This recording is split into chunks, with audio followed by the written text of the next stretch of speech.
Update pala dito sa binili kong water pump. Itong water pump na pinatesting natin kung paano in-install. Yan, dito i-install yan.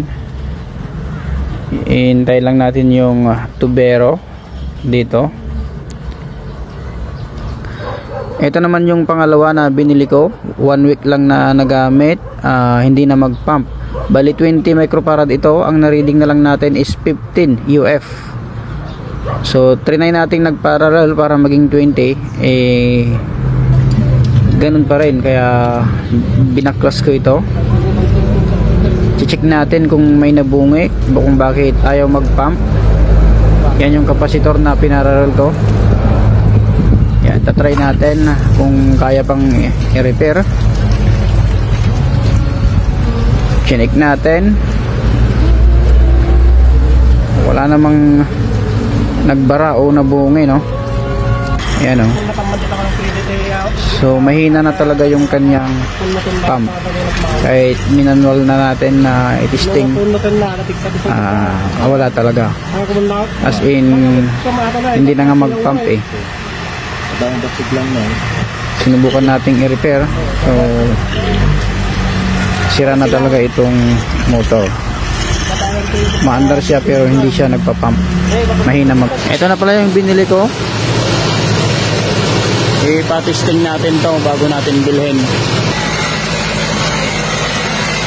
Nakapsot ah. Ito yung mga kinabit. Unang kinabit, yung orange. Ito naman yung blue. Itong orange, 1 taon pa lang nasira na. Itong blue, 1 week lang hindi na mag-pump. So ito yung ipapalit ng tubero, itong water pump. Ito naman yung pressure switch, i-install natin sa mga susunod na araw. So itong orange guys, 1 taon lang yan. Dito ikakabit ni Manong. So hintayin ko lang siya dahil may lakad ako. Maya maya siguro andyan na si Manong. So and guys, hindi ko na nag-video si Manong kasi may pinuntahan ako. Ayan, ito yung motor pump na in-install niya. So ito naman yung pressure switch. Papalitan ko rin ito sa mga susunod na araw kasi bago yung motor natin. So nga mapumpun na may kasama kasing pressure switch yun, kaya papalitan ko to.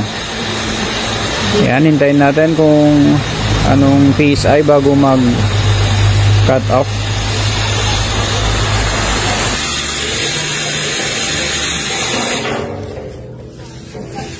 Ayun, nag-cut off na. So nasa 40 PSI, wala pang ang 40, 38 yata. Yan yung settings niya. Kurang. So yan yung pagka-install ni Manong. Yan. Tingnan nyo na lang guys kung paano in-install ni Manong. Ayan. Pa-comment nga guys kung ano yung kulang para malaman ko. Yan yung install ni Manong. Ayan. Pa-comment nga guys kung ano yung kulang.